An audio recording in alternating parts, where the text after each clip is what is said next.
Then breaking inside. In the beans there will be outer part. The skin part will be there. The skin part is waste will be separated and inner part will be separated. Inner part we will call it cocoa nibs. The outer part is waste part. Next in ball mill machine and conching machine there will make 3 chocolates one by one. Dark, milk, white. If you need white chocolate there is cocoa butter. Avigate means they will take out this cocoa nibs, they will boil it. The oil content will be extracted. Will be getting floated, that is cocoa butter.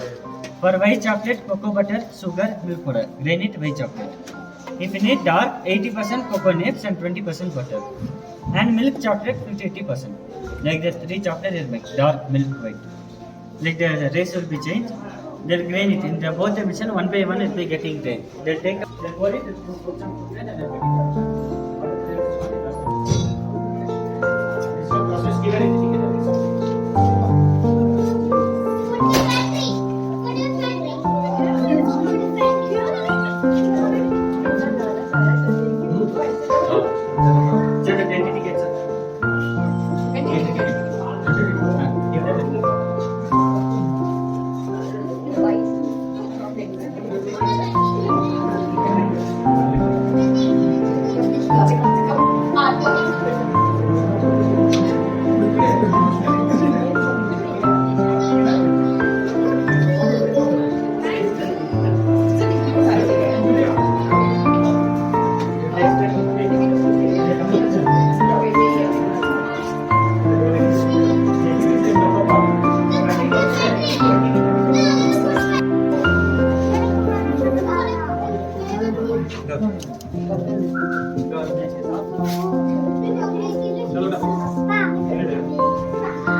Ticket